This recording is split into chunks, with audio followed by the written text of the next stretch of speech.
So my name is Paul Behrens. Pastor Ben is down in St. Louis this week. He's went down there for the LCMC gathering down there, and we want to make sure and thank him for representing our church down there, and wish him safe travels down and back. So let's start out with prayer this morning.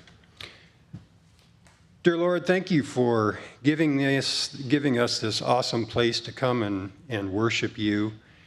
And we thank you and ask for your blessings upon our church so we can continue and going out and spreading your good word. We ask this in your holy name. Amen. So how many of you have been down to Williamstown, Kentucky to see the Ark? Well, quite a few. Awesome. So the Ark is huge, and it's kind of hard to describe. I've got a couple slides here. We went down last summer and got to see it, and it's incredible. So when you walk up to it, you kind of understand where an ant comes from. When he's looking up at you, you get a pretty good picture of what he's thinking. But this thing is just mammoth, and it had to take decades and decades to build this. You don't just do this overnight. So some of the dimensions on this, and I kind of put it in today's terms, it's 85 feet wide and 51 feet high and 500 feet long. So just to give you kind of a reference in our building here, it would be about twice as high as our building. I think our building's 300 foot long, so it'd be another 200 foot beyond that, and then not quite as wide. I think it's if I remember right, like 100 or 120 feet wide, so it's a little bit narrower than our building, but it is just absolutely massive. And that's just the outside. When we get in the inside, I think there's 3 different floors in it, and it's all split up so that all the different animals are in there, and it's pretty uniquely done. It was actually, they're using today's philosophy yet on how they treated the animals. They put them in pens, or they put them in, the reptiles went in clay pots, and they'd stack them up. But as far as controlling them, the water, they had a huge tank in there that was open. And so when the rains came, it filled the tank for them, and that's how they watered them. They actually piped the water to the animals so they didn't have to carry, because you can about imagine with that many animals on there how long it would take to carry water every day. And then something I never thought about was the animals that went on there. When you see on TV and so forth, you always see these huge animals going on there, elephants and everything. Well, they might not necessarily been full grown. So if they're smaller animals, then it won't take near as much food because they were on there for a long time. So Noah starts building this ark. God tells him, what he wants him to do, how to build it, gives him all the dimensions and everything, and he starts building this out. Where is he building it? Not around any lake or anything. It's out where it's dry, right? And so he starts building this thing, and the word had to get out. I mean, there had to be people from all over the world questioning what on earth he was doing. And so I'm sure there was a lot of people probably coming and checking this out. And what do you think when they went to talk to Noah about it? What do you think he did? Do you think he snubbed them and said, you need to be on your way? I got things to do. Or do you think he kept preaching to them and telling them, what God had told him, that the earth's coming to an end. You need to help out. You need to get on board on this thing. But nobody believed him. Nobody would take his word for it. And then same with the animals coming. I mean, they didn't just show up in a day. They came from all over the world. So these animals had to be coming for months, maybe years, who knows.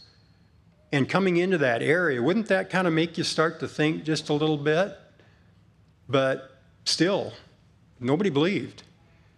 And so God started opening the floodgates, and the rains came down, and then the people decided maybe they should get on that ark.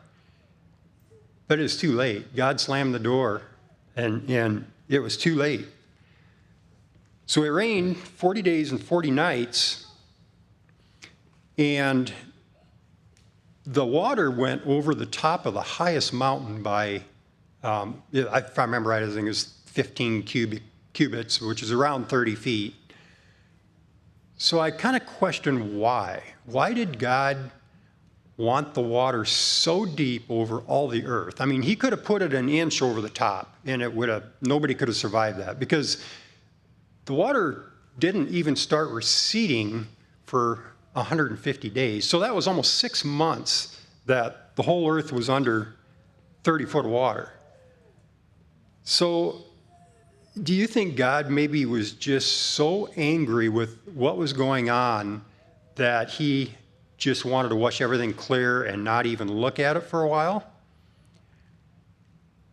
Or do you think maybe the reason that it was so long, such a long period of time, that maybe God had to mourn?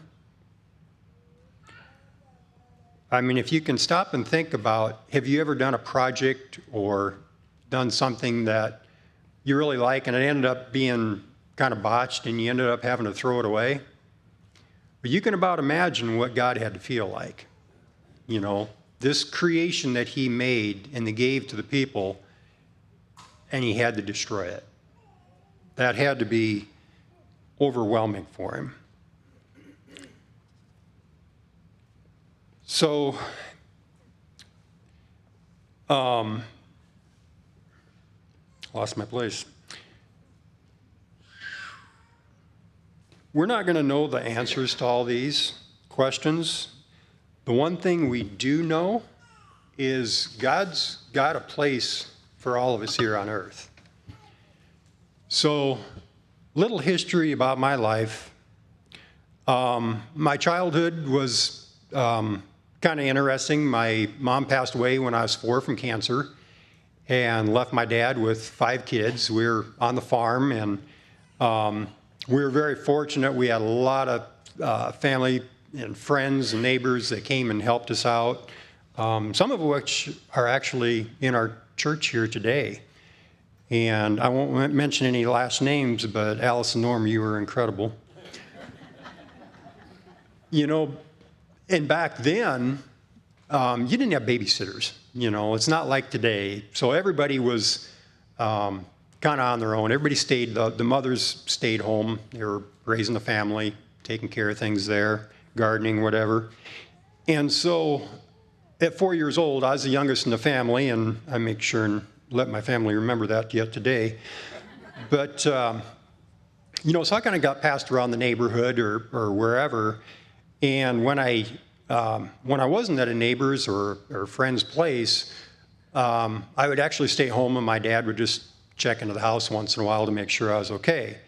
So you can about imagine, don't really remember this part, but, you know, 4 years old is probably a little bit lonely. But it did have its perks, especially around Christmas when all the presents are under the Christmas tree and you get to open them up and tell everybody what they got. It wasn't very popular that Christmas. So grew up a little bit and kind of went on my own.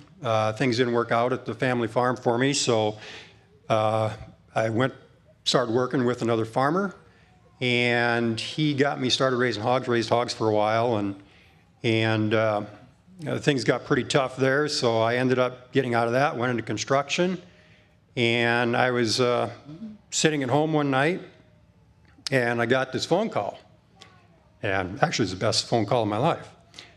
It was this really good-looking chick I knew back in high school. What are you laughing for? Anyway, we started talking for a while, and I thought, all right, I'm going to get a date out of this. Well, the date didn't come right away. We ended up building a house for her instead. But I did get the date in the end. And so I did get to marry her, and now we've got 2 awesome daughters and great son-in-law and an awesome new grandbaby, and he's full of life and so happy all the time. It's incredible, but a lot of fun to have. So marriage wasn't always that great to start out with. I mean, we were only 40 years old when we got married, so pretty young, and we weren't set in our ways yet. So I don't think that had to do anything with the fact that, it was a little bit tough for us to figure each other out. And so I ended up getting out of construction. I went to work for a company in town here, Spencer Ag Center. My boss is here, so I got to say that. Started doing that, and so I had a couple coworkers and a couple friends over the years start talking to me about this Via de Cristo thing. And I kept saying, no, I don't need to do that, And so this went on for a couple of years like that. And so I came home one Tuesday night, and Chris says, we're going to go to VDC this year. I said, oh, okay. So I said, when is this? She says, Thursday night. It's like, oh. And I said, well, what's the deal? How does this work? She goes, well, it runs Thursday night through Sunday. It's like, okay. So she said, somebody's just going to come pick you up. Knew nothing about what was going on. It was terrifying. And so went up there. We both did, and came out, and those 2 weekends changed our lives. It made us more focused. It made us understand each other better. It made us understand God better. I mean, we were able to, while we were up there, both able to connect more with God, get closer to Him. And it was an incredible week, and I'd highly encourage anybody that hasn't went through to look into that, because it's pretty fulfilling.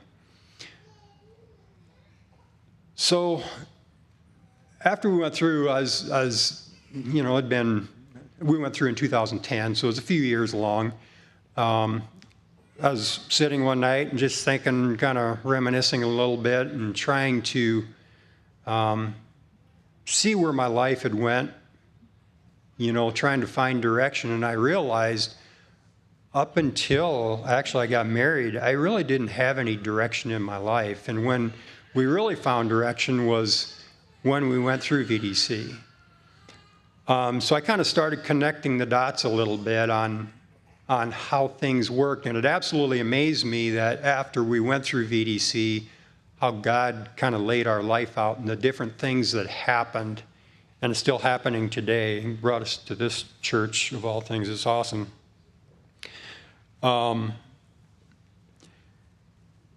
So it's kind of interesting here. About 2 weeks ago, I was, what I do at work, I do some purchasing and so forth, and one of the reps that we deal with invited me out for lunch, so I went out for lunch with him, and we were talking about ingredients and so forth, and he was in mid-sentence, and he goes, and I've been saved. And I said, did you just say you've been saved? He said, yeah. I said, well, tell me about this. He said, what do you mean? And he said, well, I was actually in Spencer Ag here quite some time ago. And he said, I was running around with this friend of mine, and we were doing things as married people should definitely not be doing, and a lot of bad stuff.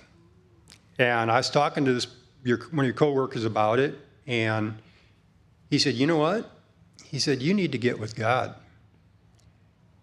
And this rep said he went home, and he thought about it all the way home, and he said he got home and just started bawling because he knew my coworkers were right.